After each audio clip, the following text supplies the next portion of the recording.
Welcome back to my channel Momo vlogs. তোমরা কেমন আছো সবাই? আশা করি ভালো আছো, আমিও ভালো আছি। তো সকাল সকাল বেরিয়ে পড়েছি ঘুরে ঘুরে করতে। কোথায় যাচ্ছি, কি করছি আগের ভিডিওতে অনেকটাই তোমাদের দেখিয়ে দিয়েছি, তোমরা বুঝতেই পারছো আমরা কোথায় যাচ্ছি। তো এখনও গেস করতে পারোনি, কিন্তু গেস করো যে আমরা কোথায় যাচ্ছি। তো ট্রেনে তো উঠে পড়েছি, অনেক বছর পরে ট্রেনে উঠলাম, কারণ বাড়ি থেকে তো বেরোনেই হয় না, তো ট্রেনে উঠবো কোথা থেকে।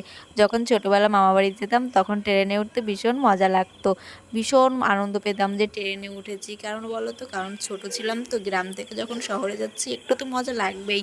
আরও ছোটোবেলায় এখন যাচ্ছি হচ্ছে আর একটা জায়গায়, সেটাও তোমরা দেখতে পারবে, কিছুক্ষণ অপেক্ষা করো তাহলে সব কিছু বুঝতে পারবে। যত দিন যাচ্ছে ততই মনে হচ্ছে কিছুতে উঠতেই ইচ্ছা করছে না, মনে হয় যে এই হয়তো জীবনটা বেরিয়ে যাবে, এই হয়তো জীবনটা বেরিয়ে যাবে। কি বলতো, একটা আতঙ্কের মধ্য দিয়ে জীবনটা চলে, ওই জন্য অন্য কিছুতে উঠতেও ভীষণ ভয় লাগে। এই যে ট্রেনে উঠেছি, ঠাকুরকে যে কতবার ডাকছি যে ঠাকুর যেন সব কিছু ভালোভাবে হয়ে যায় আর ভালোভাবেই যেন গন্তব্যস্থলে পৌঁছে যায়, সেটাই হচ্ছে মনের মধ্যে একটা আতঙ্ক। তো সবাই ভালো থেকো, ভালোভাবে চলাফেরা করো, সুস্থ থেকো, এটাই ঠাকুরের কাছে চাওয়া।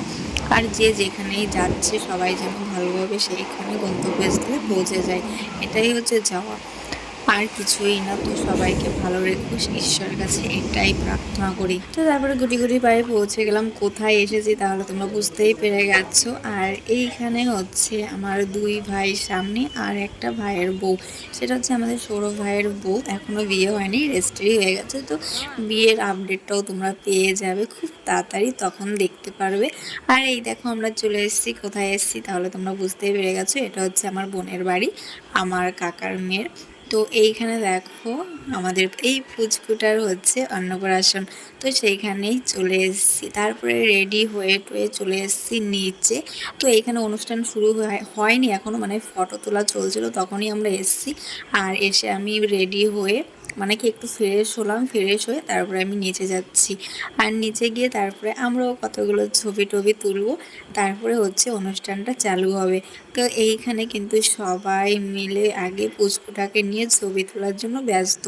এখন কি হয়েছে বলো তো, এখন হচ্ছে সবাই ফটো তোলার জন্য ব্যস্ত, কে কতগুলো ফটো তুলবে এটা নিয়ে, এটা একটা পোজ, ওটো ও একটা এইভাবে তুলবে, ও এইভাবে তুলবে, এটাই হচ্ছে এখন সবচেয়ে ফেমাস একটা জিনিস, যে কে কীভাবে ফটো তুলবে। তো এই জিনিসগুলো বেশ ভালো লাগে, এই স্মৃতিগুলো হয়তো থেকে যাবে সারা জন্মের জন্য।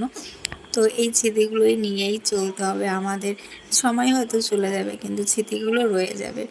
তো এইখানে দেখো পুচকুটাকে নিয়ে বসে পড়েছে ওর মামা, এখন এটা হচ্ছে বড় মামা, আর বড় মামাই তো সবার আগে ভাতটা খাওয়াবে তাই না, তো তার জন্য ওর মামা আগে কোলে নিয়ে বসে পড়েছে। আর আমাদের পুচকুটা একটা টায়রাও পরেছে, টিকলি পরেছে, সব কিছু পরেছে, খুব সুন্দর লাগছে।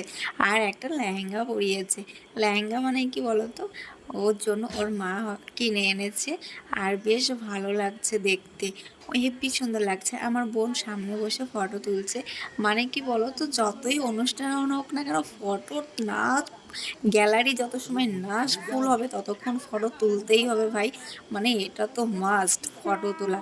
তো তারপরে এখানে ওর মামা সব কিছু করছে এক এক করে, ফুল, বেলপাতা, তুলসী পাতা, যেসব নিয়ম টিয়ম আছে সবগুলো নিয়মকানুন মেনেই করা হচ্ছে এইখানে।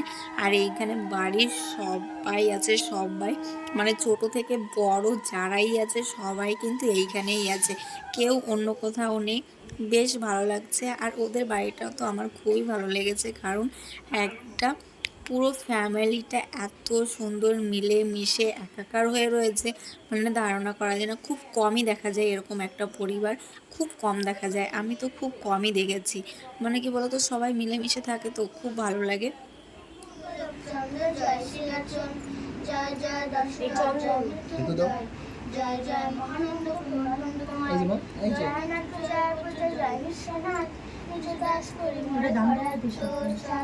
পরিচান চরিত্র সুধা প্রেমেরও ভান্ডার, আদি অন্ত নাহি জয় কলিতে প্রচার, শত্রুতা তাপ করে শেষ হয় কলি, ধন্য কলি যুগ কহে বৈষ্ণবিত বলি, তিন যুগ পরে কলি যুগ কনিষ্ঠ, ভুলে গেছে এই কলিকাল অনেকটা উপরে তুলে দে, তাহলে পরে যে যার ভক্তি করে সে তার ঈশ্বর, ভক্তি যুগে সেই তার স্বয়ং অবতার, অগ্রিব অবতার, কপিলা অবতার, অষ্টবিংশ অবতার, পুরাণে প্রচার, মৎস্যকূর্ম বরা হলো নরহরি, বিপুরাম রঘুরাম রাম অবতারি, ঈশ্বরের অংশ বলা সব অবতার, প্রথম পুরুষ অবতার রঘুবর, নন্দের নন্দন হলো গোলকের নাথ, এই যে মামা রাম অবতারি, এই যে সব ঈশ্বরের অংশ নিরখি, বর্তমান ধর্ম অবতার মামা, সব অবতার হতে রাম দয়াময়, দাও ব্রহ্ম দয়াময়, কৃষ্ণ দয়াময়, পূর্ণ ব্রহ্ম পূর্ণানন্দ নন্দের নন্দন, সেই নন্দন সুত হলো সচরি নন্দন, যে কালে জন্মিল কৃষ্ণ পূর্ণ ব্রহ্ম নয়, পূর্ণ হলো যে কালে পড়িল যমুনায়, সচি গর্ভে জন্ম নেয় নাচিনে পূর্ণ, লিখে ব্যক্তি পূর্ণ নাম শ্রীকৃষ্ণ চৈতন্য, তখন হইয়া পূর্ণ সন্ন্যাস করিলে, ৪৮ বছর পরে বিষ্ণু কলে, সকল হরণ করে তারে বলি হরি, রাম হরি প্রেমদাতা নিত্যানন্দ তার। তো তারপরে কিন্তু এখানে পুচকুটাকে খাওয়াচ্ছে, প্রথমে হচ্ছে খাওয়াচ্ছে মিষ্টান্ন বা পায়েস, তোমরা যেটাই বলো। আগে হচ্ছে পায়েসটা খাইয়ে নিচ্ছে, তারপরে হচ্ছে সব কিছু দিয়ে মেখে একটুখানি ভাতটা মুখে তুলে দেবে ওর বড় মামা। তো এইখানে প্রথমে বড় মামার হাত থেকে ও পায়েসটা তুলে নিল, তারপরে কি বলো তো এইখানে সব কিছু দিয়ে ওকে একটু খাওয়ানো হবে, যেটা নিয়ম। এখানে অনেক রকমের রান্না করা হয়েছিল। তো তারপরে ওকে একটু খাইয়ে টাইয়ে তারপরে একটু জল খাইয়ে দিচ্ছে, কারণ প্রথমে একটু পায়েস খেয়েছে তো তাই। তারপরে একটু ভাতটা তুলে দেবে। তো আমরা জানি না আমাদের ছোটোবেলায় এসব করেছে কি না, আমাদের মনে হয় না এইসব আমাদের জন্য করেছে, কারণ আমাদের ফ্যামিলিও তো অনেক বড় পরিবার ছিল। জানি না আমাদের হয়েছে কিনা, তবে মার কাছে একদিন জিজ্ঞাসা করে তোমাদেরকে বলবো ওখানে যে আমাদের এরকম কোনো দিন করেছি কিনা। আমার তো মনে হয় না যে কোনো দিন করেছে। তো এইখানে তারপরে এই পুচকুটাকেও খাইয়ে দিচ্ছে পাশে, কারণ ও এই বাড়িরই মেয়ে, তো ছোট, ও একটু বড় ওর থেকে। আর এইখানে ও খাইয়ে দিচ্ছে, তার জন্য দুজন একসঙ্গে বসেছে। কি বলো তো, তোমাদের ওই যে একটা কথা বললাম, এই বাড়িতে কেউ আলাদা নয়, সবাই একরকম, তার জন্য একেও এখন ওকে ভালোবেসে আদর করে খাওয়ানো হচ্ছে। তো কি বলো তো, ও ছোট দুই রকম দেখে কি হবে। আর এইখানে কিন্তু আমাদের পুচকুটার ভাত খেয়ে ভীষণ ঝাল লেগে গেছে, কারণ ওর মধ্যে একটু কি বলতো কোনোদিন খায়নি তো, হালকা একটু ঝাল দেওয়া ছিল, তো সেটাতেও ওর ঝাল লেগে গেছে। তারপরে এখানে দেখো মামি মামা সবাই মিলে ওকে খাওয়ানোর চেষ্টা চলছিল, আর ঘন্টা বাজিয়ে বাজিয়ে খাওয়ানো হচ্ছিল। কেন বলো তো, কারণ ওর ঘুম পেয়ে গেছিলো ভীষণ পরিমাণে, কারণ সারাদিন ও ঘুমায়নি, তাই ঘুম পেয়ে গেছিলো। আর এইখানে দেখো আমাদের একটা আড্ডার আসর বসে গেছে। এইখানে ভাইদের পেয়েছে ঘুম, আর এইখানে ঘুম পেয়েছে বলে এখন সবাই সবাই আড্ডা দিচ্ছে ঘুমটাকে কাটানোর জন্য।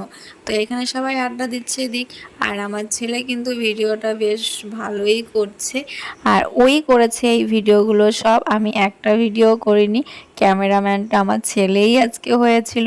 তো আমার ভীষণ ভালো লাগছিল যে হ্যাঁ আমার ছেলেটা আমার ভিডিওগুলো করে দিচ্ছে। তো বাদ দাও, যাই হোক।